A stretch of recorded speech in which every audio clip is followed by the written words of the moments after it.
Chelsea won a rare home game on Saturday, defeating Sheffield United 2-0 at Stamford Bridge. Mauricio Pochettino's side looked much improved in the second half after a dense first half, and their pressure was rewarded when Cole Palmer prodded home from close range after good work from Raheem Sterling down the right flank.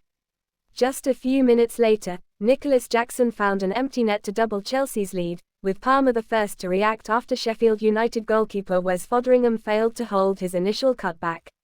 After suffering a serious knee injury in pre-season, Chelsea named Christopher Nkunku as a substitute for the first time, but the French forward remained on the bench. Enzo Fernandez's appearance on the Chelsea team sheet as a substitute was a foreshadowing of his downgrade at Chelsea, as it was his first appearance on the bench in a Premier League game since joining in January. Fernandez's struggles with form were exposed when not selecting one of the squad's best passes to help break down the defense. In a dire first half, Chelsea posed little threat against the wall of red and white shirts, especially from central areas.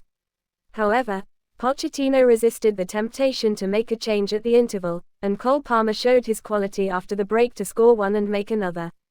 The game was won by the time Fernandez came on in the 69th minute, leaving little onus on the Argentine to do anything special. The Serbian international goalkeeper has waited a long time to play for Chelsea, and his debut last Sunday could not have gone any worse. With Chelsea trailing 1-0 at Everton due to first-choice Robert Sanchez's knee injury, it was his unconvincing punch that led to Sean Dyche's side scoring the decisive second. Petrovic, who arrived at Stamford Bridge from the New England Revolution in the summer, had a much more gentle introduction to English football. With Sanchez's future uncertain, keeping his first clean sheet will boost his confidence, even if he did not have to work hard for it. Chelsea fans sat in silence for the majority of this game as the mediocrity of the game played out. There was a sense of resignation in the air as Chelsea worked hard to defeat a relegation-threatened team. But, for the second time this season, Palmer gave the crowd a reason to get up and start cheering.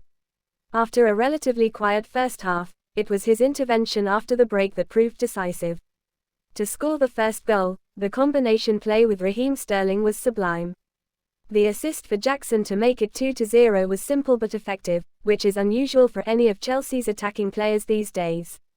However, there was more to it. The applause grew louder each time he glided in on that silky left foot of his. Everyone knows he's already a fan 4 months after joining from Manchester City, and that was highlighted when he was substituted late in the game to a standing ovation. Much more improvement is needed in Chelsea, but against Sheffield they improved from last week's game against Everton.